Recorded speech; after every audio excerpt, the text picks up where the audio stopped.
Hey guys! So, I have my sister here with me today. I was asking her what I should talk about today, and she said, let God prevail in your lives. So, that's what we're going to talk about. Thanks, buddy.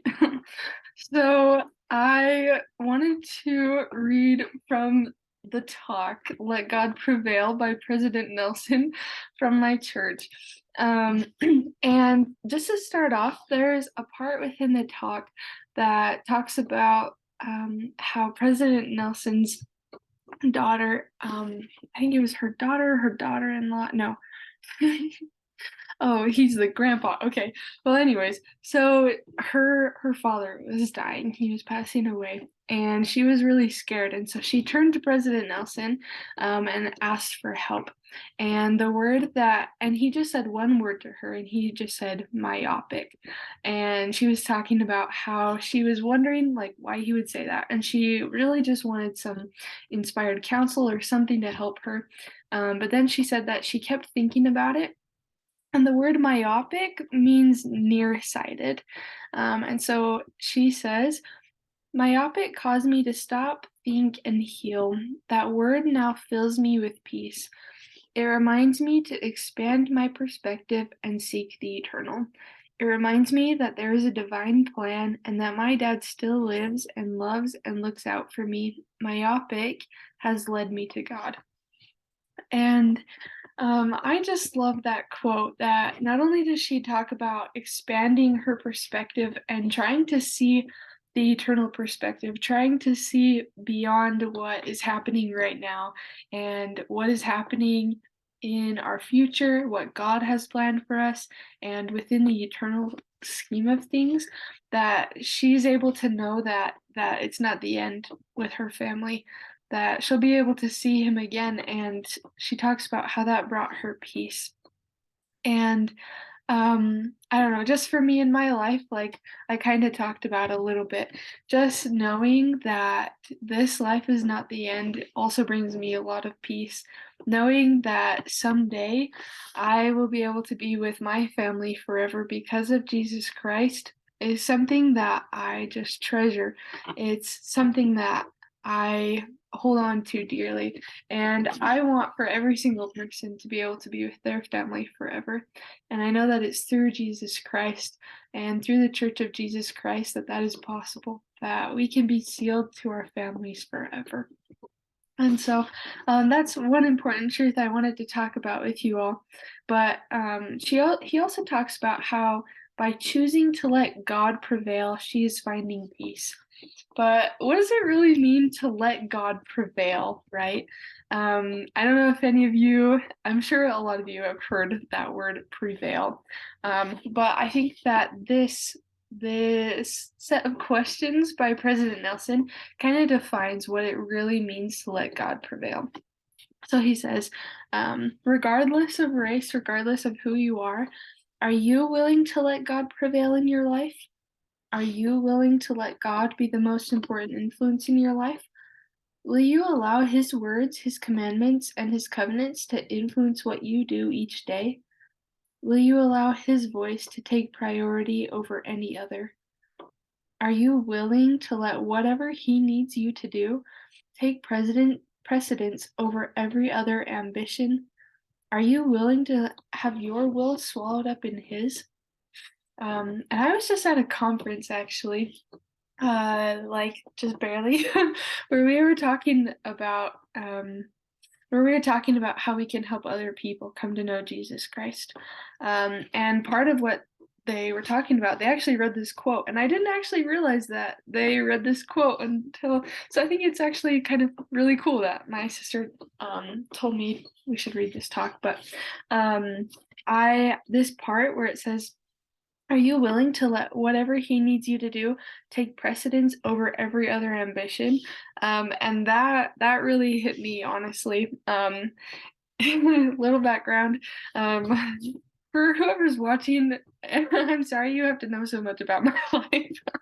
Um, but a little bit about me, I am very ambitious and I have lots of dreams, lots of plans, and lots of things that I want to do in my future, and things that I want to do career-wise and with my family and so many things that I just am like thinking, oh, like that would be perfect. If I could just do that, like that would make life absolutely ideal.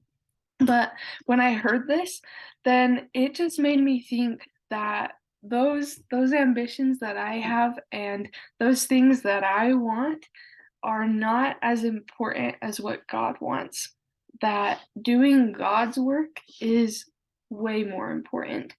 And I just kind of had this moment of realization where I felt that despite having all these things that I want to do, and they're still good, but that they should be secondary to doing God's work and to helping his children come to know him, and that if I could just lay that down at his feet and just lay down what I wanted to do, even though sometimes I am going about my days and I feel that I'm not doing everything that I want to do or that I feel that I need to do.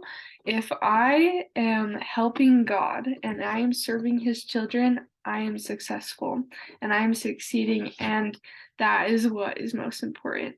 And so that just really hit me today. But I would also love to hear what sticks out to all of you from this quote.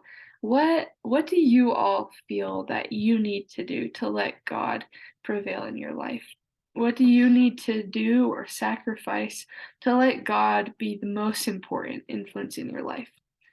And I think it's vital that he says the most important influence, because we have a lot of things going on in our lives, whether that be work or school or social life or hobbies or whatever it may be. There are so many things that are good, but what is the best? What is most important?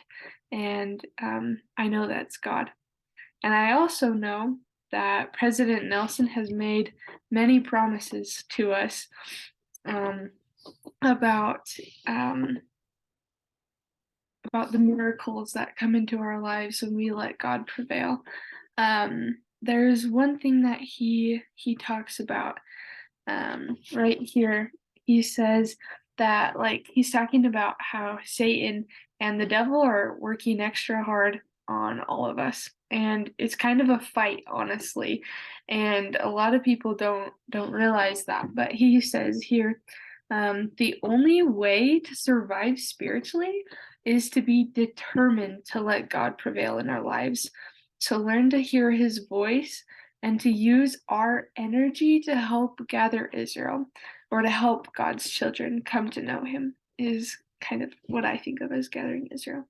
But I think that that is amazing. And not only does he say that we will survive spiritually if we are letting God prevail in our lives, but he also says down here that the Lord has pledged, not just said, not just been like, yes, I will do this. Like, he pledged, like, that's pretty firm, pledged that he will fight our battles and our children's battles and our children's battles to the third and fourth generation. God is willing to do whatever he can for us when we're willing to do whatever we can for him. And I don't know, I just testify to all of you from the bottom of my heart that when you put God first in your life, when you let God prevail, that everything will fall into place, or the things that aren't important will fall out of your life. That's another quote I heard from the conference tonight that really struck me. And it made me really ponder the things that have come into my life and the things that have fallen out. And it showed me that God is in my life. And I know that God is in your life as well. And I promise you all that if you put God first, that it's very true that things will fall together for your good. And you will see miracles and you will see so many blessings poured out on your head. They will be so small, but or maybe even they'll, I think they'll even be big, but even just those little miracles really make a huge difference and show me that God is really involved in our lives. But that's my spiel for you all tonight. But I just challenge you, please think of some way that you could sacrifice or let God be the most important influence in your life, or how you can put him more at the head of everything that you do. And I know that that brings true joy, that brings peace. But I love all of you, and I hope you have a wonderful night. And let me know if you need anything, and put stuff in the comments about how you're going to let God prevail.